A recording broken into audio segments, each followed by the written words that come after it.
उसमें यह अतिरिक्त बल कहां से आ गया? यह केवल उस व्यक्ति का करिश्मा था जिसने उसको हिप्नोटाइज करके उसमें यह विश्वास जगा दिया था कि वो ऐसा कर सकता है। यदि उसमें यह विश्वास न मत दिया गया होता तो वो अपने ऊपर एक आदमी को भी नहीं बैठा पाता। यदि मनुष्य में आत्मविश्वास नहीं है तो प्रगति के पथ पर एक पग भी नहीं बढ़ा सकता। मनुष्य की सफलता उसके आत्मविश्वास के आगे नहीं जा सकती। सफलता केवल आत्मविश्वास का अनुकरण करने वाली है। मनुष्य के संकुचित विचार उसकी असीम शक्ति को सीमित कर देते हैं। जो मनुष्य में आत्मविश्वास की वृद्धि होती जाती है तो उसकी कार्य शक्ति बढ़ती जाती है। मनुष्य की इस शक्ति का माप उसके उस तार से किया जाता है जिसके माध्यम से अपने सृष्टा से जुड़ा होता है।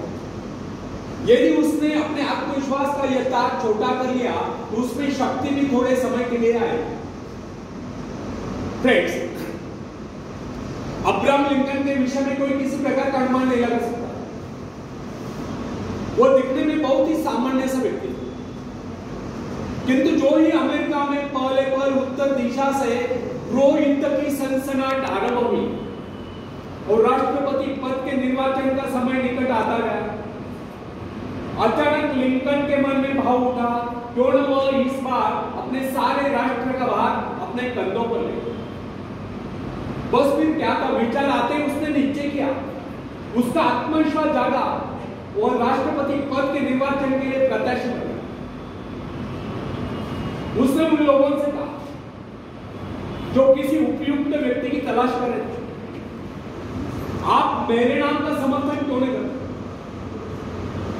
उसने कहा कि उसके अंतःकरण में प्रेरणा हुई तो उसको देश का कार्य करना चाहिए, इसलिए वो खड़ा था। उसने उस समय के राजनीतिविदों को बता दिया कि इस विपत्ति की परिस्थिति में वो देश की बागडोर संभालेगा, उसमें ये योग्यता है। उसने अपना आत्मविश्वास प्रकट करते हुए कहा कि इस निर्वाचन में वो अवश्य विजय होगा। उसका यह कहना आत्मश्लाघना नहीं समझना चाहिए, अपितु इसे उसका आत्मविश्वास ही कहना होगा। उसका यह आत्मविश्वास सत्य सिद्ध हुआ और लिंकन राष्ट्रपति पद के निर्वाचन में विजय घोषित किए। और दुनिया जानती है लिंकन एक सफल राष्ट्रपति हुए। फ्रेंड्स, जो व्यक्ति अपने भाग्य का निर्माता है, जो आत्मविश्वासी होता है, उसके प्रति सभी श्रद्धा और सम्मान की भावना रखते हैं। इस प्रकार के व्यक्ति की सभी सहायता करते हैं। जिसके विषय में लोगों को यह विश्वास हो जाता है वह किसी विशेष कार्य के लिए नियुक्त है। ऐसा व्यक्ति जहां भी जाता है सम्मान पाता है, सब उसकी ओर हसरत भरी नजर से देखते हैं। ऐसे लोग जिस मार्ग पर भी चल पड़ते हैं उस पर उनका मार्ग स्वयं बनता चला जाता है। फ्रेंड्स, जॉन ऑफ आर्क के भीतर से पुकार है कि उसे अपने देश को शत्रु की दास्ता से मुक्त कराना है, शत्रु की गुलामी से मुक्त कराना है, और इस शक्ति के आधार पर उसने फ्रेंच सेना का नेतृत्व किया और सफलता प्राप्त की। यदि उसमें यह भावना न होती तो उसकी शक्ति मात्र एक सैनिक से अधिक होती। यदि उसमें आत्मविश्वास और ईश्वर पर विश्वास न होता तो वो कभी भी फ्रेंच सेना का नेतृत्व नहीं कर सकता। अपने आत्मविश्वास के बल पर ही उस समय वो चार्ल्स को समझाने में सफल हुई कि इस परिस्थिति में केवल वही देश की सेना का नेतृत्व कर सकती है, इस प्रकार देश की रक्षा कर सकती है। जॉन के हृदय में जो प्रबल आत्मविश्वास और ईश्वर के प्रति दृढ़ आस्था थी, उसके बल पर उसने फ्रेंच सेना का सेनापतित्व संभाला। उसका आत्मविश्वास वरदान सिद्ध हुआ, यद्यपि उसको युद्ध कला का प्रारंभिक ज्ञान भी नहीं था। बाल्यकाल में जब अपने माता पिता के भेड़ों की रखवाली करती थी उस समय ही उसको कुछ आभास हुआ, किंतु उसका पिता उसकी खिल्ली उड़ाता था। इसके अतिरिक्त वो नारी थी। नारी को सैनिक रूप में देखना हर किसी के लिए सहज नहीं होता, किंतु आर्क का आत्मविश्वास उसको उसके पद से डिगा नहीं सका। उसको किसी की परवाह नहीं थी कि कोई उसको कोमलांगी कहकर उसकी खिल्ली उड़ाए, किंतु इतना साहस था किसमें जो उसकी खिल्ली उड़ाता। उसका आत्मविश्वास उन सब पर हावी हो गया। उस आत्मविश्वास के कारण एक नारी एक साधारण सी नारी इतिहास के पुष्टों पर सदा सदा के लिए अंकित होती है। फ्रेंड्स, नॉर्थ पोल की खोज करने वाले पेरी के आत्मविश्वास के विषय में तनिक विचार किए। उसने इसके लिए एक बार नहीं अनेक बार प्रयत्न किए, अनेक बार उसको अपने जान के लाले पड़े, किंतु क्या इससे वो निरुत्साहित हुआ? यहाँ तक कि उसका जलयान खंड खंड हो गया, अनेक बाधाएं सामने आई, उसके संगे साथी उसको बीच मझधार में छोड़कर चले गए, किंतु वो अपने आत्मविश्वास के आधार पर अपने उद्देश्य की सिद्धि के लिए आगे बढ़ता ही गया। उसके अपने जीवन का उद्देश्य या उसके अपने जीवन का लक्ष्य उत्तरी ध्रुव को प्राप्त करना था, जो उसके मन से कभी नहीं था। फ्रेंड्स, संसार में ऐसे लोगों की कमी नहीं जो कि छोटे छोटे पदों पर कार्यरत होते हैं। क्या कारण है जो उन पर आज्ञा चलाते हैं? वे उनसे योग्यता में कम होने पर भी ऊंचे पदों पर पहुंच गए। इसका एकमात्र कारण उन अधिकारियों में अन्य योग्यताओं के साथ साथ आत्मविश्वास भी था। और ये जो छोटे छोटे पदों पर कार्यरत है, वे उनसे योग्यता में और शिक्षा में अधिक होने पर भी इसलिए छोटे पदों पर चिपके हुए क्योंकि उनमें आत्मविश्वास की कमी थी। मेरा एक परिचय जो कि अन्य अधिकारियों की अपेक्षा कम आयु का है, उसको अस्थायी रूप से एक उच्च पद प्राप्त हुआ जिसकी उसको अपेक्षा तक नहीं थी, किंतु यह उसका आत्मविश्वास ही था कि उसने उस पद की गरिमा को इस प्रकार निभाया कि लोग आश्चर्यचकित रह गए। यह उसका आत्मविश्वास ही था कि अनायास प्राप्त उस पद पर उसने सफलता से कार्य किया और उसके स्वामी का, उसके मालिक का उस पर विश्वास दृढ़ हो गया और उसने उसको उसी पद पर स्थायी रूप से, परमानेंट रूप से नियुक्त कर दिया। फ्रेंड्स, यदि मैं असफल रहा तो यह जो प्रश्न है यह मनुष्य के जीवन को नष्ट कर देगा। यह भावना कभी अपने मन में उठने नहीं देनी चाहिए।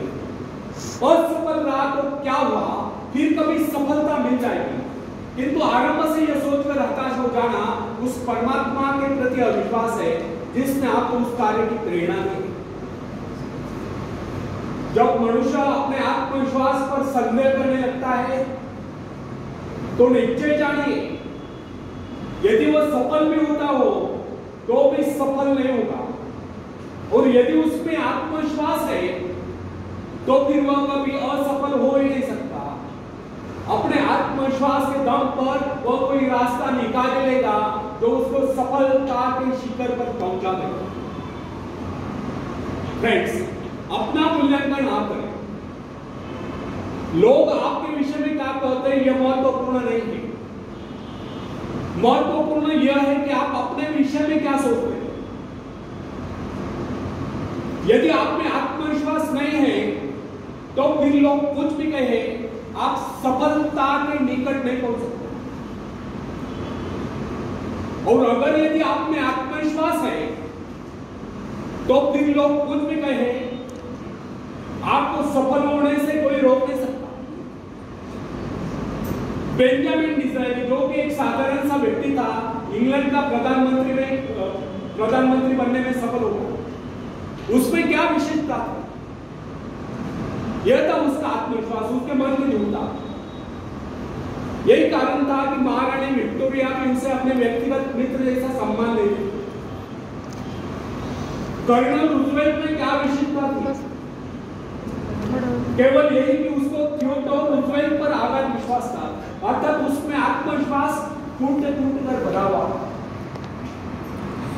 यदि उसमें इतना आत्मविश्वास न होता तो फिर उसको कितनी सुविधाएं मिलती, उसमें कितनी योग्यता होती, उसके कितने साथी उसका उत्साह बढ़ाते, वो उस स्थिति में नहीं पहुंच सकता। हाँ, कुछ ऊंचे भले ही रुक जाते। फ्रेंड्स, विश्वास का मनोविज्ञान मनुष्य स्वभाव की बहुत ही विचित्र बात है। आध्यात्मिक आधार पर विश्वास अधिक टिकता है, जबकि मानसिक धरातल पर ही विश्वास नेपोलियन जैसा होता है। अन्य सभी नाड़ियां तो उसके सैनिकों के समान होती है, लेकिन जब वे सैनिक अपने नेता पर, अपने सेनापति पर विश्वास करने लगते हैं तो उनकी शक्ति स्वयं में दोगुनी चौगुनी बढ़ती जाती है। जो सोचता है वह कर सकता है, जो सोच नहीं सकता वो कर ही नहीं सकता। मनुष्य इस विश्वासों की शक्ति के विषय में कभी सोचता ही नहीं। जिनमें यह आत्मविश्वास होता है उनको कुछ अधिक नहीं करना पड़ता, वे केवल अपने आत्मा की शक्ति, वे केवल अपने आत्मा की आवाज का अनुकरण करते हैं। फ्रेंड्स, मनुष्य आज जो यहां तक उन्नति कर पाया है, इसका एकमात्र कारण उसका आत्मविश्वास ही था। अन्यथा वो पहले पल तो वन्य प्राणी ही माना जाता है। मोजेस में इतना आत्मविश्वास भरा था कि वह इजरायलियों को पेड़ जंगलों में से निकाल कर लेगा। यदि आप डरते हैं तो इसका अभिप्राय है कि आप में आत्मविश्वास नहीं, आप ईश्वर की संतान, उसे आपका दुर्बल जीवन स्वीकार नहीं, वो आपको दुर्बल देखना ही नहीं था। मनुष्य को अभ्यास कर लेना चाहिए। वो दिन का आरंभ और अंत स्वयं में और परमात्मा में विश्वास जागृत करते हैं। यदि आप में पूर्ण आत्मविश्वास है तो इसके विपरीत विचार आपको पथभ्रष्ट कर नहीं सकते। जब मनुष्य स्वयं को प्रभु का अंश स्वीकार कर लेता है तो फिर उसको किसी बात का भय या चिंता नहीं रहती, उसका आत्मविश्वास जाग उठता है और आत्मविश्वास के कारण ही हमें सफलता मिलती है और सफलताएं हमारे जीवन में खुशियां भर देती है और खुशियां हमें कहे और मुस्कुराहट प्रदान करती है। तब हम हंसते हंसते इस जीवन को गुजार लेते हैं। आखिर में एक शेर सुनाता हूं। खुद को कर दे बुलंद इतना, खुद को कर दे बुलंद इतना कि हर तकदीर से पहले खुदा आकर बंदे से पूछे, बोल तेरी रजा क्या है, बोल तेरी रजा क्या है। धन्यवाद।